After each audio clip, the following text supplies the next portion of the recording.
તો ચાલો દોસ્તો વાત કરીએ ડીડીસેટ ફોર્મ વિશેની.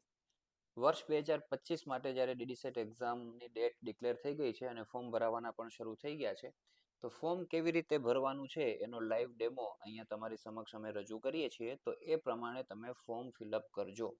હવે ફોર્મ ફિલઅપ કરતા પહેલા સૌપ્રથમ તમારે આ ડોક્યુમેન્ટ્સ રેડી રાખવાના થશે. તમારું આધાર કાર્ડ, તમારો ફોટો, સિગ્નેચર અને રિઝલ્ટ. અને એમાં આધાર કાર્ડ અને રિઝલ્ટ છે એ પીડીએફ ફોર્મેટમાં જોશે. ફોટો અને સાઇન છે એ જેપીજી ફોર્મેટની અંદર જોશે અને એની સાઇઝ પણ બધી ફિક્સ હોય છે, 200 કેબીની અંદર જોશે. રિઝલ્ટ તમારું છે એ 500 કેબી સુધી વેલિડ છે. ચલો હવે દોસ્તો આપણે ફોર્મ ફિલ કરવાની શરૂઆત કરીએ. તો સૌપ્રથમ દોસ્તો આપણે ગૂગલ ક્રોમની અંદર જઈ ડીડીસેટ રજિસ્ટ્રેશન તમે લખશો અને સર્ચ કરશો એટલે ડીડીસેટ રજિસ્ટ્રેશન માટેની છે એ પહેલી જે લિંક છે દોસ્તો એસીપીસીની વેબસાઇટની એ ઓપન કરવાની રહેશે. એમાં પછી તમે જોશો અહીંયા તો કેન્ડિડેટ એક્ટિવિટી બોર્ડમાં click here for common registration ACPC 2025 એમાં ક્લિક કરજો. એમાં પછી પહેલી જ વખત આપણે રજિસ્ટ્રેશન કરી રહ્યા છીએ એટલે ફ્રેશ કેન્ડિડેટ રજિસ્ટ્રેશન કરવાનું રહેશે. એના ઉપર ક્લિક કરશો. આ પ્લીઝ રીડ કેરફુલી છે, હવે એ આપણે એક્સેપ્ટ કરવાની જ છે. જો તમે ડોન્ટ એગ્રી કરશો તો તમને આગળ વધવા જ નહીં દે. એટલે દોસ્તો આપણે પ્રેમથી એગ્રી કરીને આગળ વધી જવાનું. એના પછી હવે આ સાઇન અપ ફોર્મ આપણું છે, તો એ સાઇન અપ ફોર્મમાં જે ડિટેલ્સ માંગી છે 1 બાય 1 આપણે ફિલ કરતા જઈએ. તો પહેલા આપણે અહીંયા ફૂલ નેમ લખવાનું છે.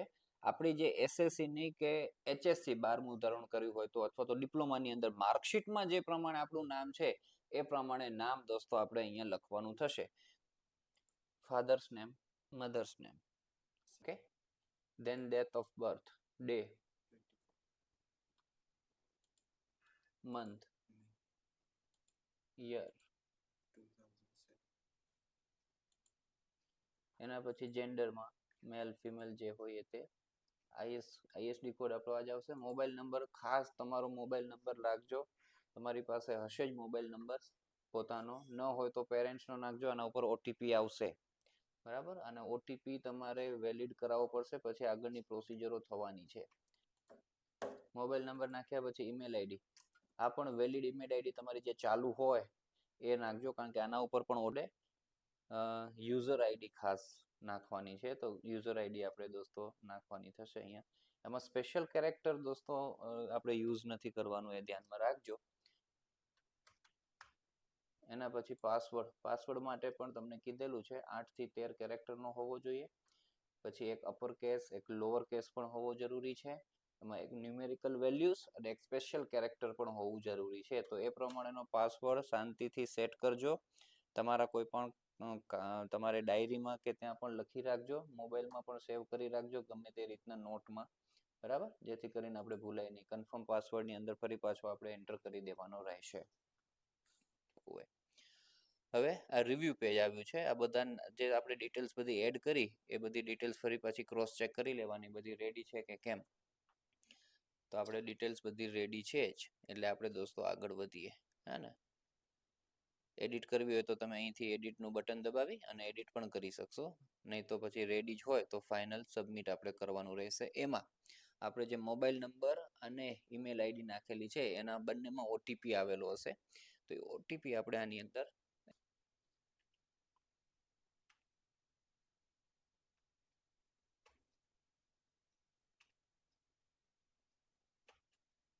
વેરીફાઈ અને ફાઇનલ સબમિટ થઈ ગયું. ઓકે, એટલે ઈમેલ અથવા તો ફોન બંનેમાંથી કોઈ એકનો ઓટીપી હશે તો પણ ચાલશે, વાંધો આવશે નહીં. ચલો પછી હવે દોસ્તો આપણે કમ્પ્લીટ પ્રોફાઇલ છે એ આપણે કરવાની થશે. એના માટે ફરી પાછું આપણે લોગિન કરીશું. તો હવે દોસ્તો આપણી પાસે છે યુઝર આઈડી અને પાસવર્ડ સેટ થઈ ગયું કે છે. તો યુઝર આઈડી ટાઈપ કરી અને ફરી પાછું લોગિન કરવાનું રહેશે. અને આપણી જે પ્રોફાઇલ છે એમાં ઘણી બધી ઇન્ફોર્મેશન્સ પાછી નાખવાની થશે અને પ્રોફાઇલને કમ્પ્લીટ કરવાની રહેશે. ચલો, એટલે આ વિન્ડો તમારી સામે આવીને ખુલશે. હવે રજિસ્ટ્રેશન જો અત્યારે ઓપન છે, ટાઈમ લિમિટ પછી આ બંધ થઈ જશે.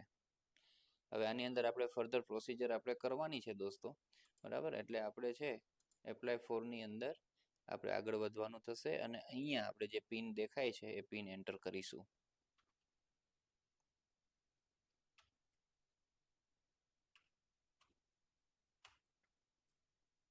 કમ્પ્લીટ યોર પર્સનલ ડિટેલ ઉપર ક્લિક કરવાનું. અહીંયા ઓકે આપણે ક્લિક કરી દઈશું. એટલે આપણને બધું આ છે એ ઇન્ફોર્મેશન્સ વાળું પેજ ખુલી જશે. એમાં પર્સનલ ડિટેલ્સ ને બધું આપણે એડ કરવાનું થશે. તો આપણે જે પહેલા ડિટેલ એડ થઈ ચૂકેલી છે તો આવી જ ગઈ છે. હવે અહીંયા નેશનાલિટીથી આપણે શરૂ કરીએ તો આપણે ઇન્ડિયન નેશનાલિટી રહેશે. ડોમિસાઇલ આપણે ગુજરાતમાંથી છીએ તો ગુજરાત, બાકી અધરમાંથી કરવાનું થશે. કેટેગરીની વાત કરીએ તો આપણે જે કેટેગરીની અંદર આવતા હોઈએ તેની અંદર આપણે સિલેક્ટ કરવાનું રહેશે. પછી સબ કેટેગરી ડિટેલ્સમાં ફિઝિકલી હેન્ડીકેપ્ડ હોય આપણે તો એનું સર્ટિફિકેટ જોશે. પાછું એમને એમ લખવાનું નથી, યસ ના કરતા. પછી એક્સ અથવા તો ઇન સર્વિસમેનની અંદર આપણે આવતા હોઈએ તો બરાબર. પછી ટ્યુશન ફી વેવિયરની અંદર આપણી ફેમિલી ઇન્કમ છે 8 લાખથી ઓછી હોય તો આપણે કરી શકશું. અને 8 લાખથી ઓછી એવું ઇન્કમ સર્ટિફિકેટ પણ જરૂર પડશે. બરાબર, તો એ વસ્તુ આપણે ધ્યાનમાં રાખવાની, કારણ કે એ લોકો કદાચ માંગી શકે. તો એના પર આપણે દોસ્તો યસ ક્લિક કરીએ છીએ. 8 લાખથી ઓછી ઇન્કમ છે. બરાબર. એના પછી દોસ્તો અધર ઇન્ફોર્મેશનમાં ફેમિલી એન્યુઅલ ઇન્કમ આપણે અહીંયા પૂછેલી છે. તો આપણે જે ફેમિલી ઇન્કમ ગ્રુપની અંદર આવતા હોઈએ એ આપણે સિલેક્ટ કરવાની રહેશે. એના પછી દોસ્તો ફરી પાછું આપણે સેવ કરી દઈએ, યસ કરી દઈએ. એના પછી હવે દોસ્તો આપણે કોન્ટેક્ટ ડિટેલ્સ બધી પૂછે છે તો એમાં આપણે અહીંયા એડ્રેસ નાખવાનું રહેશે. તો આપણે એડ્રેસ અહીંયા ટાઈપ કરીએ. અલ્ટરનેટ કોન્ટેક્ટ નંબર ઓપ્શનલ છે, તેમ છતાં તમારા પેરેન્ટ્સમાંથી કોઈ એકનો મોબાઈલ નંબર છે આપણે અહીંયા નાખી દેવો.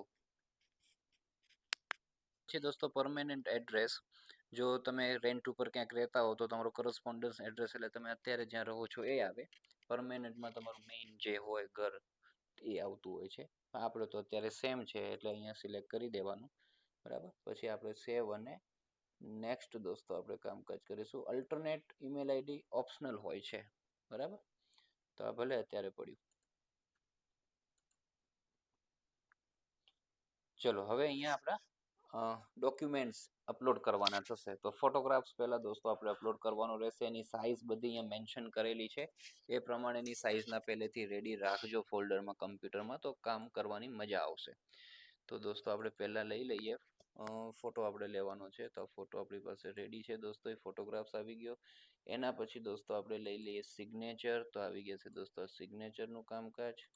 એના પછી આપણે આવી જશે ફોટો આઈડી પ્રૂફ. તો એમાં ડોક્યુમેન્ટ નંબર, આધાર કાર્ડ નંબર આપણે અહીંયા ટાઈપ કરવાના થશે. એ આધાર કાર્ડ નંબર ટાઈપ પણ આપણે કરી દઈએ. સબમિટ અને પ્રિવ્યુ ઉપર આપણે ક્લિક કરવાનું. એટલે આ બધું રેડી આવી ગયું છે. બરાબર. અને સેલ્ફ વેરીફાઈડ પણ આપણે કરતા જવાના દોસ્તો. બધું રેડી જોઈએ આપણા જ ફોટોગ્રાફ્સ હોય, સેલ્ફ વેરીફાઈડ થતું જશે. પછી એડિટ કદાચ કોઈ કરવું હોય, બરાબર ન હોય તો તમે એડિટ કરી શકો છો.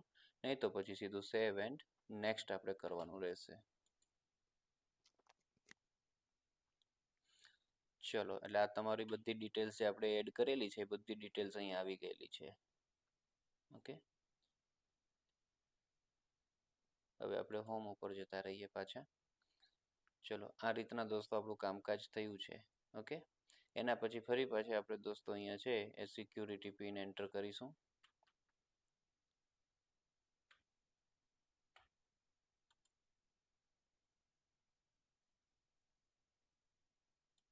પ્રોસીડ. ઓકે, એના પછી આ રીતના આપણી પાસે વિન્ડો આવીને ઊભી રહેશે. હવે દોસ્તો અત્યારે બધું સ્ટેટસ ઇનકમ્પ્લીટ છે આ બધા સ્ટેપ્સ માટેનું. પણ આપણે એપ્લિકેશન ફોર્મ છે એ એપ્લિકેશન ફોર્મ ભરી દેશું એટલે બધું આપણે ઇનકમ્પ્લીટમાંથી કમ્પ્લીટ થઈ જશે. અસલ શરૂઆત તો હવે થાય છે એપ્લિકેશન ફોર્મ ભરવાની.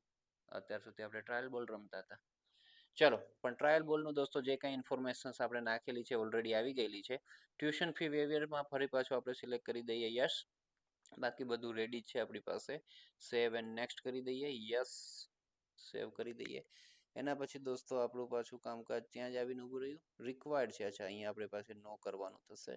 ઓકે, અહીંયા પણ આપણે નો કરી દઈએ. આ યસ છે. Save and next. ચલો, એના પછી દોસ્તો સિરિયલ નંબર એપ્લાય ફોરની અંદર આપણે બધા બીટેક વાળા હશું. બરાબર, ફાર્મસીમાં જવું હોય તો નીચે વાળું આવશે. Save and next. ચલો, પાસિંગ સ્ટેટસ તો અત્યારે આપણે દોસ્તો એપી રેન્કની અંદર આવીએ છીએ. બરાબર, તો એપી રેન્કની અંદર આવશે કારણ કે હજુ સેમ 6ની એક્ઝામ બાકી છે. પાસિંગ મંથ એટલા માટે નહીં આવે. યર તો આપણું 2025 જ રહેશે. અહીંયા એનરોલમેન્ટ નંબર આપણે આપણો ટાઈપ કરી દેવાનું રહેશે. તો એ આપણે ટાઈપ કરી દઈએ. ચલો, એના પછી આપણે જીટીયુમાંથી કરેલું હોય તો જીટીયુ, બાકી જે યુનિવર્સિટી લાગુ પડતી હશે બધી નીચે આપેલી જ હશે. બરાબર, બ્રાન્ચ દોસ્તો, જે બ્રાન્ચમાંથી આપણે કામ ડિપ્લોમા કરી રહ્યા છીએ એ આવશે. એક્ઝામની અંદર દોસ્તો સ્ટેટ લખવાનું, તો આપણે ગુજરાતમાંથી છીએ તો ગુજરાતનું આવશે. અને ડિસ્ટ્રિક્ટ દોસ્તો આપણી કોલેજ જ્યાં છે દોસ્તો એનું આવશે. પછી આપણે ઇન્સ્ટિટ્યૂટ નેમ, આપણી કોલેજનું નામ લખવાનું થશે. ચલો એના પછી દોસ્તો સેવ એન્ડ નેક્સ્ટ. યસ. પછી આપણે છે ને ડીડી સેટની એક્ઝામ આપવા માટેના એક્ઝામ સેન્ટર આપણે અહીંયા સિલેક્ટ કરવાના થશે. આપણે 3 ચોઈસ આપવામાં આવે છે. તો 3 ચોઈસ માટે એક્ઝામિનેશન સિટી નંબર 1 છે ને, તમે જ્યાં એક્ઝામ આપવા માટે માંગતા હોય ફર્સ્ટ પ્રાયોરિટી વાળું સેન્ટર ત્યાં સિલેક્ટ કરજો. મોસ્ટ પ્રોબેબલી તમારું છે આ સિટી 1માં જે એન્ટર કરેલું હશે ને ત્યાં તમારે એક્ઝામ આપવાની થશે.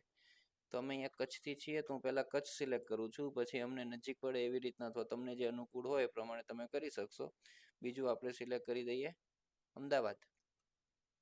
બીજું આપણે અમદાવાદ સિલેક્ટ કરી દઈએ અને ત્રીજું સિલેક્ટ કરી દઈએ આપણે Rajkot. Okay, save and next. ચલો એના પછી આ દોસ્તો આપણું એડ્રેસ ને બધું આવી ગયેલું છે, બરાબર. તો સેવ અને નેક્સ્ટ કરી દેશું આપણે. પછી માર્કશીટનું આપણે દોસ્તો છે પીડીએફ ફાઇલ અહીંયા અપલોડ કરવાની થશે. તો એના માટે ડોક્યુમેન્ટ નંબરની અંદર તમારા એનરોલમેન્ટ નંબર છે એ આપણે ફરી પાછા અહીંયા ટાઈપ કરી દઈએ. Enrolment number